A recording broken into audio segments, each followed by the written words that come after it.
Hey guys, Dr. Ben here, Functional Medicine Centers. Let's talk about testosterone. A lot of you, when you saw this title, you're thinking women. Well, why do women have to worry about testosterone? I hear this all the time is, oh, I'm a female, that's a male hormone, I don't care about testosterone. But guess what? You should care about it and you need to know why you are having this problem. So welcome, Functional Medicine, all about getting to the root cause of what's going on with these issues. And so we need to dig deep. We need to figure out why somebody's having the issues that they are. And once we do that, we're able to reverse those problems and those symptoms that they're having. So here we go. A lot of women don't realize it, but they're having low testosterone. And some of the symptoms of low testosterone are going to be lack of muscle tone. So do you do this and you get your little dangle in the tricep and it's hard to gain muscle and you're working out and you're exercising and doing push press and it doesn't matter how much you do, you're not getting stronger and you're actually losing muscle tone and having these problems. And then we've got the low motivation, and people just don't have that get up and go, that drive. They're get up and go, got up and went, and they're just not having that oomph to take on the day. That's going to be another sign of low testosterone. And then libido, sex drive. So a lot of women, hey Julie, good to see you. A lot of women just do not have that libido, not have that sex drive like they used to in their 20s, 30s, whatever it was, and they just chalk it up to, I'm stressed, I've got kids, life, my husband's a jerk, whatever it is. Maybe I fall into that category some days too. Whatever it is, we just chalk it up to those things. So like Julie just did, pop down below where you guys are watching from. Love to see you guys all over the country, all over the world. And then put any questions you have down below as well with testosterone. It can be a very confusing topic, but I want to show you where this can be coming from and how it might actually be what's going on between your ears that is a big part of this problem. And Julie, you've talked to my wife, Michelle, you know that I could be enough of an irritation to her as well. So, all right, here we go. Let's get into it. So where does, hey Andrea in Michigan, great to see you. Where does testosterone come from in humans? And this is male, female, it doesn't matter. Testosterone ultimately comes from cholesterol. So cholesterol is very, very important. So many people out there have been told, get your cholesterol down, get your cholesterol down. High cholesterol is bad. I don't care. Get it down to 100 even.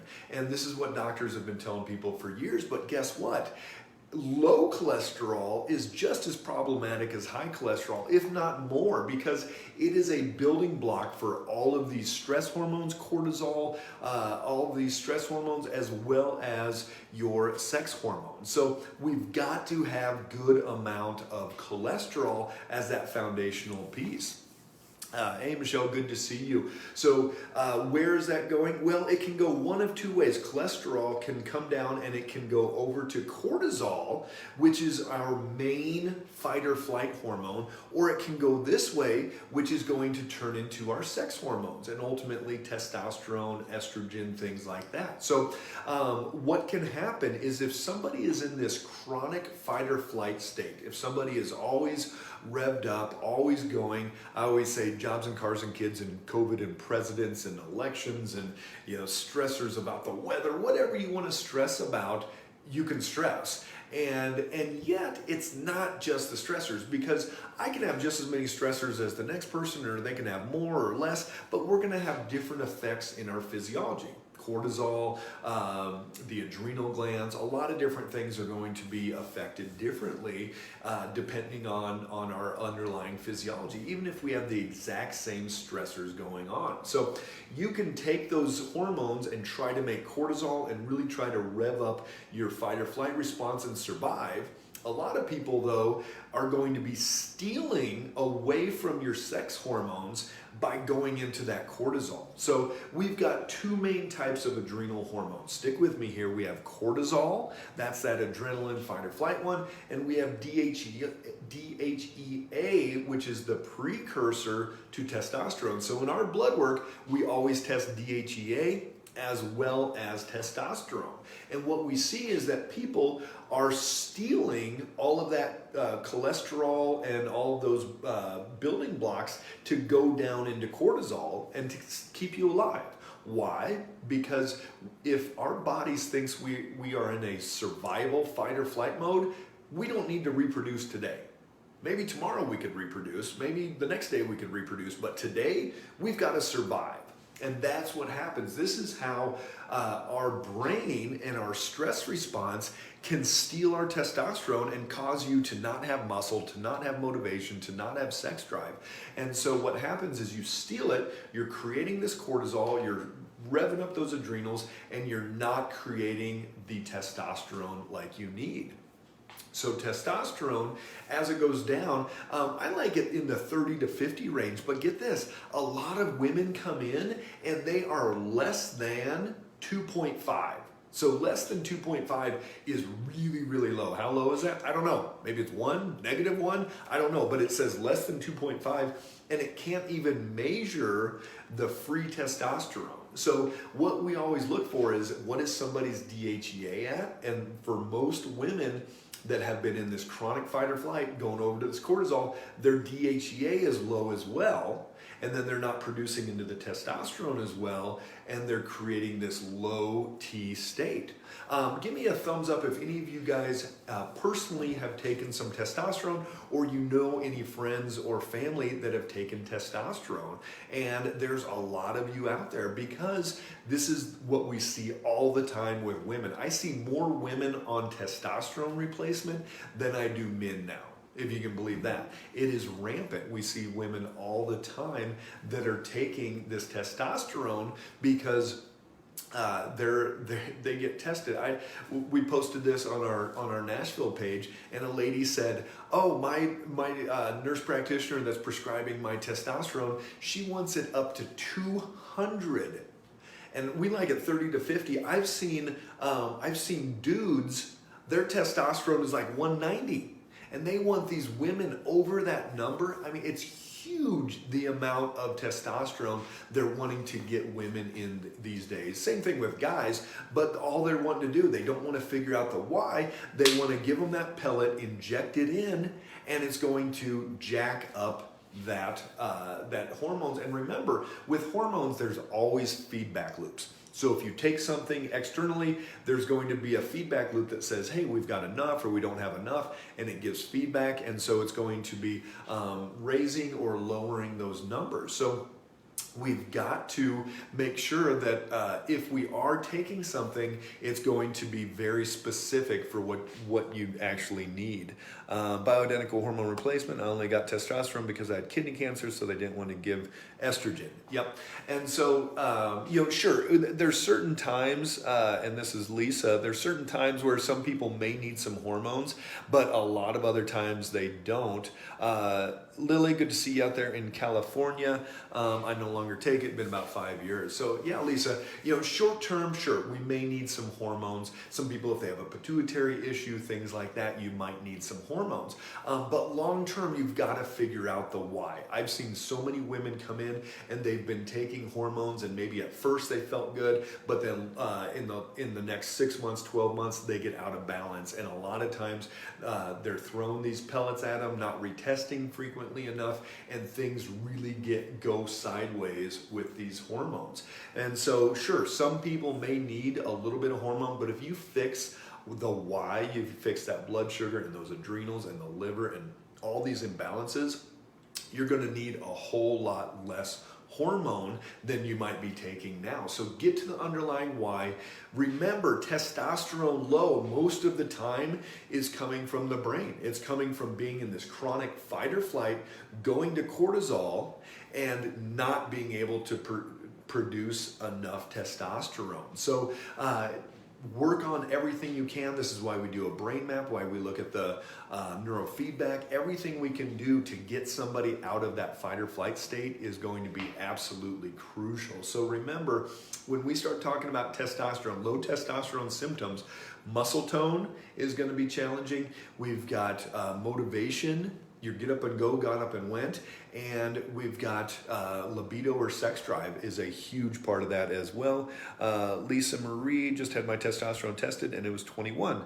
I have all the issues you mentioned. So Lisa Marie, 21 is not horrible, but there's probably you could use at least double that, but we would want to see DHEA, some other things, but figure out why. You'd have to get out of that fight or flight response. You'd have to work on your blood sugar stabilization. You'd have to make sure your liver is processing your hormones out like you need to. And then if you still need a little bit of testosterone, sure, you could do it at that point, but to just jump in, and a lot of these practitioners now doing the bioidentical, BioT, all of these different hormone replacement, they're just slapping on as high as they possibly can get. And like, more is better, right? Well, not necessarily. It's kind of like all our Texas friends out there.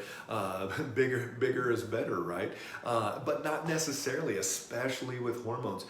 We had a lady a couple years ago that was a bodybuilder, and she had jacked her body up so bad by just taking more and more and more estrogen and testosterone and progesterone, all these different hormones. And it was like, hey, this one's out of balance, take another one of these, drop that one down and take more of this other one. And it was just chasing the tail. One thing, you would take more of this, take less of that, and she was so far out of balance.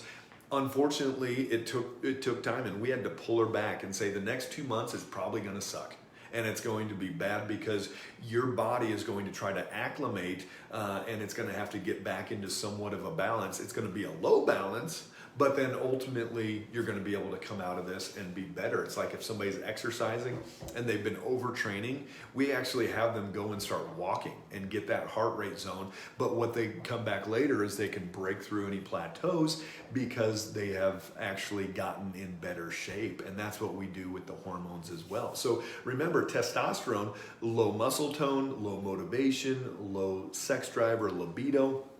Those are all huge signs that your testosterone is not where it needs to be. But guess what? Don't just go take testosterone, figure out the why. For most women, it's because that brain is on this chronic fight or flight. It's creating more cortisol, more revved up to that adrenal side, and not going down that path to the sex hormones. Lisa Marie again. Is it harder to control blood sugar when you have no gallbladder? I'm struggling with my weight and it keeps climbing. No, not necessarily. Gallbladder is going to be more about breaking down fats. So if you have a bunch of French fries or eat 3 tablespoons of olive oil, things like that, that's going to be harder to break down. But glucose stabilization really shouldn't be that affected by not having the gallbladder. You should be able to stabilize that blood sugar by eating different foods. That's why we use the continuous glucose monitors, and we're able to figure out exactly where somebody's blood sugar is at. And I can tell you, right now, I could go on to, if I wasn't using my phone for the video, I could go on there and tell you exactly what my blood sugar is at. And I can see that all day long in my little blips for the meals versus big spikes and crashes, some of those things. Really, really great tool to be able to do that. So here's the deal, guys. Get to the underlying why. If you have low testosterone, first you got to figure out if you even have low testosterone. And then if you do, then we've got to figure out why you have low testosterone. And then we start working through that process. Bethany, would this be a cause of not easily losing weight and carrying mostly around the middle? Yes, we talked about that last week. We talked about abdominal fat. And a lot of times that can be cortisol can be part of that, so that chronic adrenal issue. It can be the blood sugar, the hormones. You might even have some PCOS going on. Some women, it's actually opposite. So even though it's low testosterone symptoms potentially, they might actually have high testosterone, like with PCOS. So you've got to get those hormones tested to see that. But definitely. And take Tutka. I take it since my gallbladder. Yep, that's good.